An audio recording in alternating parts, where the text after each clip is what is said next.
दुनिया के दो देशों में अगर आप सबसे ज्यादा कट्टर दुश्मनी की बात करेंगे तो आपको पहले नंबर पर रखना होगा ईरान और इजराइल को। दोनों एक दूसरे के न सिर्फ दुश्मन हैं बल्कि दोनों एक दूसरे को अपने अस्तित्व के लिए खतरा मानते हैं। दोनों एक दूसरे का वजूद मिटा देना चाहते हैं, भूगोल बदल देना चाहते हैं। दोनों एक दूसरे के खिलाफ लंबे समय से लड़ाई लड़ रहे हैं, मिसाइलों से लड़ रहे हैं, ड्रोन्स भेजे जा रहे हैं, साइबर हमले कर रहे हैं, प्रॉक्सी युद्ध लड़ रहे हैं और हर कुछ महीनों में जंग की आशंका दुनिया को डराती है। अभी बीते फरवरी महीने से जंग लगातार जारी है। आज हालात ऐसे हैं कि इजराइल खुलकर कहता है कि वो ईरान के परमाणु कार्यक्रम को हर कीमत पर रोकेगा और जरूरत हुई तो ईरान को साफ कर देगा। दूसरी ओर ईरान दशकों से इजराइल को ज़ायनिस्ट शासन कहकर उसकी वैधता को चुनौती देता है। लेकिन क्या मैं आपसे कहूं, अगर कि इतिहास में एक ऐसा दौर था जब ईरान ने ही इजराइल के वजूद को बचाया था।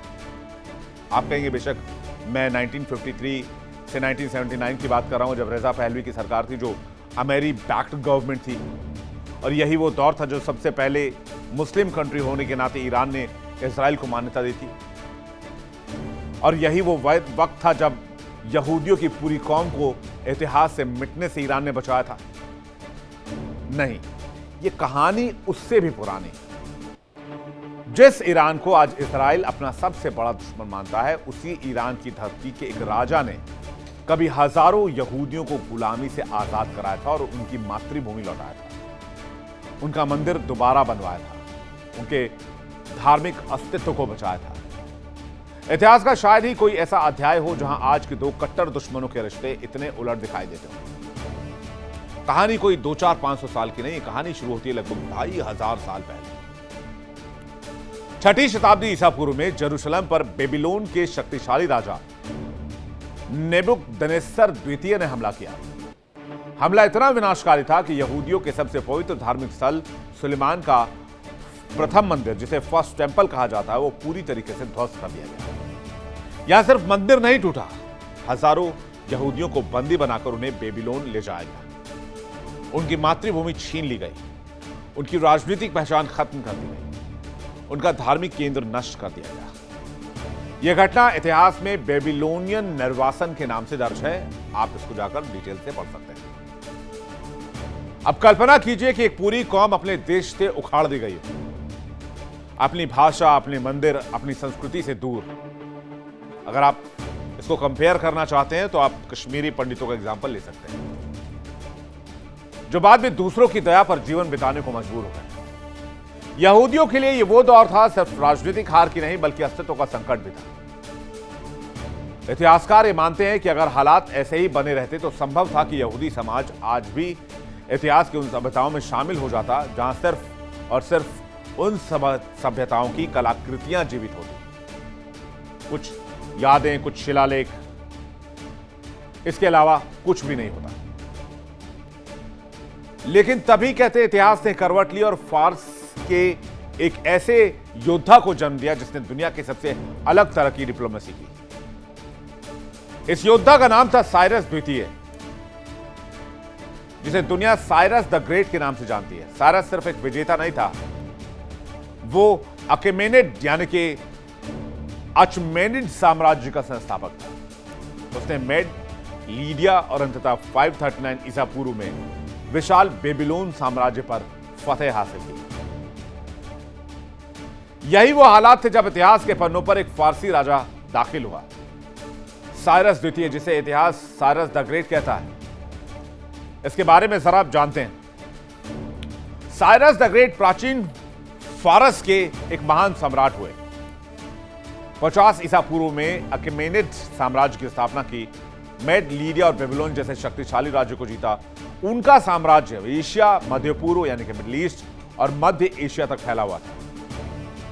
वो जीते हुए देशों के धर्म और संस्कृति की रक्षा और सम्मान करते थे। उनकी न्यायप्रिय और उदार शासक की छवि आज भी बहुत प्रसिद्ध है। लगभग 530 ईसा पूर्व में एक युद्ध के दौरान उनकी मृत्यु हो गई।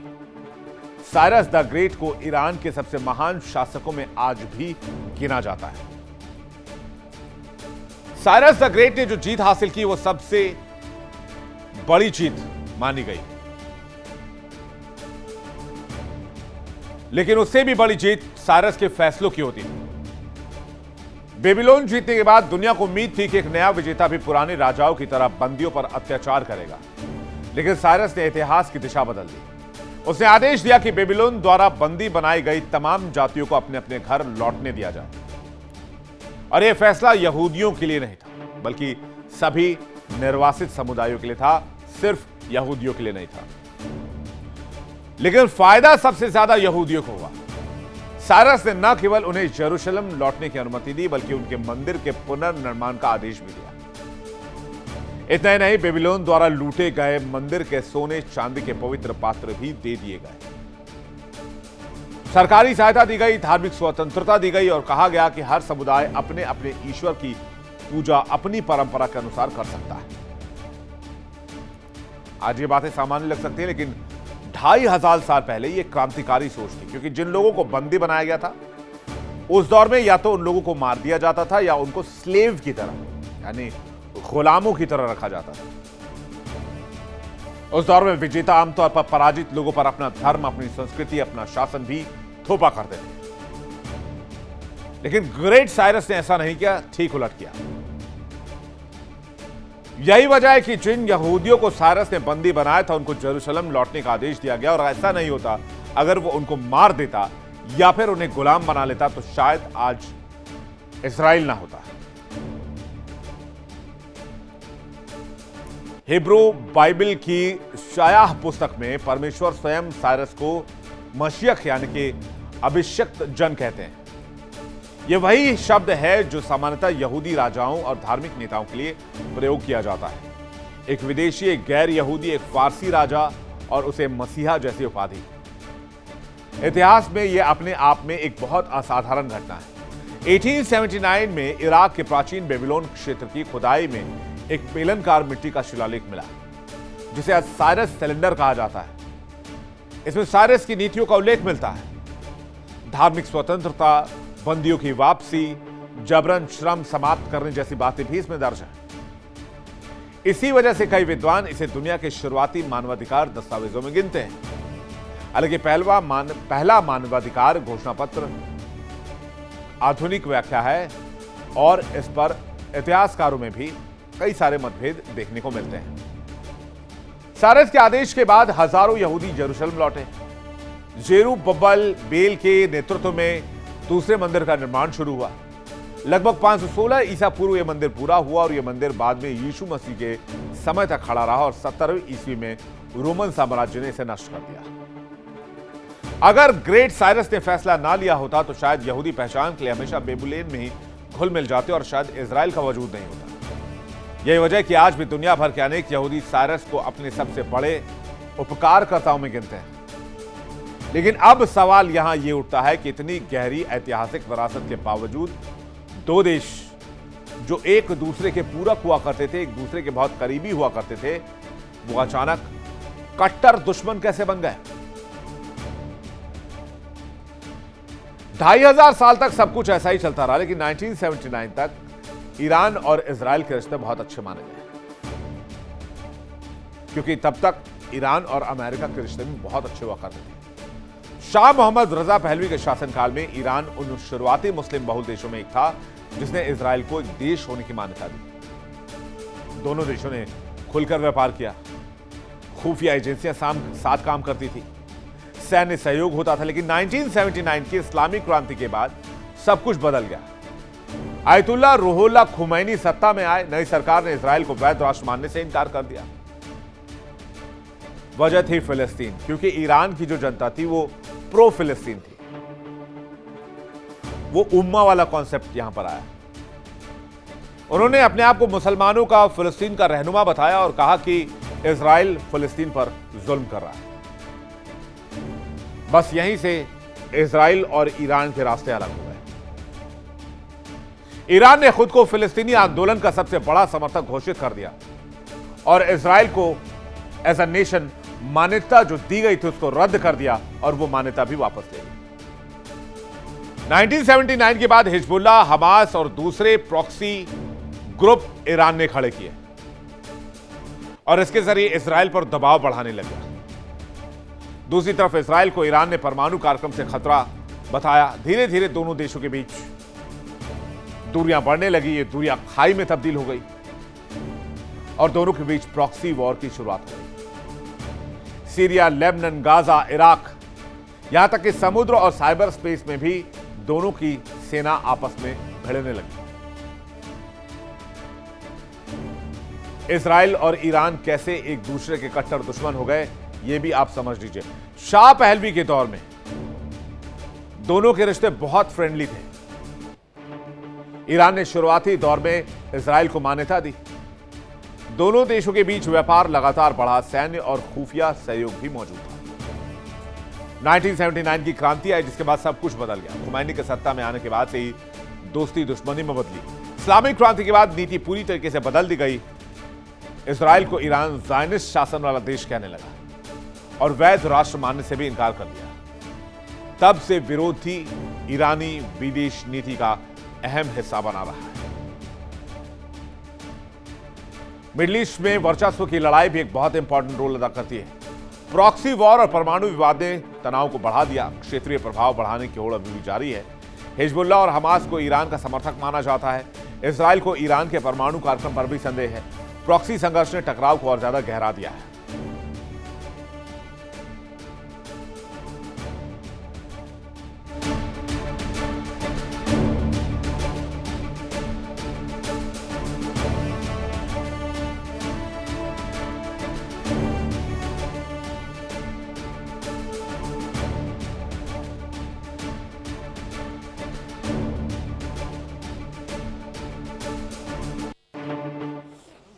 नाइनटीन 1979 में जब आयतुल्लाह खुमैनी वापस आए तो उन्होंने न सिर्फ इजराइल की मान्यता रद्द की, बल्कि इजराइल को छोटा शैतान और अमेरिका को बड़ा शैतान घोषित कर दिया और death to America, death to Israel के नारे लगने लगे।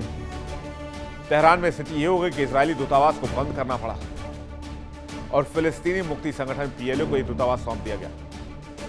ईरान के नए शासन ने फिलिस्तीन और की आजादी और इजराइल के खात्मे को अपनी विदेश नीति का मुख्य एजेंडा बना लिया। ईरान ने इजराइल को चारों तरफ से घेरने के लिए लेबनान में हिजबुल्लाह, गाजा में हमास और यमन में हूती जैसे उग्रवादी समूहों को फंडिंग दी, हथियार दिए और पालन पोषण किया। ईरान का बढ़ता परमाणु कार्यक्रम इजराइल के लिए अस्तित्व का खतरा बन गया, जिसे रोकने के लिए इजराइल ने ईरान के भीतर घुसकर हमला कर दिया। यहां तक कि माना यह जाता है कि इजराइल ने परमाणु वैज्ञानिक की भी ईरान में हत्या करवाई। 1980 के दशक में ईरान इराक युद्ध के दौरान इजराइल ने गुप्त रूप से ईरान को हथियार दिए ताकि उसका बड़ा दुश्मन कमजोर हो जाए, लेकिन सार्वजनिक तौर पर ईरान का विरोध जारी रहा। साल 2000 से 2020 के बीच इजराइल की खुफिया एजेंसी मोसाद ने ईरान के परमाणु कार्यक्रम को निशाना बनाया और कई परमाणु वैज्ञानिकों की हत्या कर दी। वहीं साल 2006 में हिजबुल्लाह और इजराइल के बीच बड़ा युद्ध हुआ। 2024 में ईरान ने पहली बार सीधे इजराइल पर 300 से ज्यादा ड्रोन अटैक कर दिया। 2025-26 में दोनों देशों के बीच प्रॉक्सी युद्ध की जगह सीधी सैन्य लड़ाई की शुरुआत हो गई और उसके बाद से तब से लेकर आज की तारीख और इस वक्त का समय अभी तक संघर्ष लगातार जारी है। और वो भी तब जब अमेरिका ने लाख इजराइल को मना किया कि आप साउथ लेबनान पर अटैक नहीं करेंगे। आज की तारीख में हालात तो यह है कि दोनों देश यानी कि ईरान और इजराइल एक दूसरे के क्षेत्रीय प्रभुत्व को सबसे बड़ी बाधा मानते हैं अपने विकास के रास्ते में। जिस धरती के राजा ने कभी यहूदियों को घर लौटाया था, आज उसी धरती का शासन इजराइल को अपना सबसे बड़ा दुश्मन मानता है। इसलिए कहते हैं नथिंग इज परमानेंट, कुछ भी स्थायी नहीं है। और जिस कौम को कभी एक फारसी सम्राट, पर्शियन सम्राट ने विलुप्त होने से बचाया था, आज उसी कौम का राष्ट्र ईरान के सैन्य और परमाणु ढांचे को खत्म करने के लिए रणनीति बना रहा है। यह इतिहास की सबसे बड़ी कॉन्ट्राडिक्टरी फॉर्मूलाओं में से एक है। दिलचस्प बात यह भी है कि आज भी इजराइल में कई परिवार अपने बच्चों का नाम कोरेश रखते हैं, जो साइरस का हिब्रू नाम है। वहीं ईरान के पसरगादे में साइरस द ग्रेट का मकबरा आज भी है, जो लाखों ईरानियों के लिए राष्ट्रीय गौरव का प्रतीक है। यानी सदियां बदल गई, सरकारें बदल गई, राजनीति बदल गई, विचारधारा बदल गई, तौर तरीका बदल गया, लोग बदल गए, दुनिया बदल गई, लेकिन अगर कुछ चीज आज भी इंटैक्ट है तो वो है इतिहास। इसलिए कहते हैं इतिहास से सबक लेना बहुत जरूरी है। और साइरस द ग्रेट की कहानी सिर्फ एक महान राजा की नहीं, यह कहानी याद दिलाती है कि राष्ट्रों की दोस्ती और दुश्मनी हमेशा स्थायी नहीं होती। जो कल रक्षक था वो आज प्रतिद्वंद्वी हो सकता है, जो आज प्रतिद्वंद्वी है कल वो मित्र हो सकता है, जो आज दुश्मन है उसके इतिहास में कभी आपका सबसे बड़ा सहयोगी होने का रास्ता खुल सकता है। शायद यही इतिहास के लिए सबसे बड़ी सबक है। इतिहास से समय बदलता है, सत्ता बदलती है, विचारधाराएं बदलती हैं, लेकिन इंसान को खुद को नहीं बदलने देना चाहिए। इतिहास कभी अपने निशान नहीं मिटाता और ईरान इजराइल की कहानी इसका सबसे बड़ा प्रमाण है। वर्ल्ड नाउ में फिलहाल इतना ही। देखिए इंडिया डेली 24/7 अब आपके स्मार्ट टीवी पर।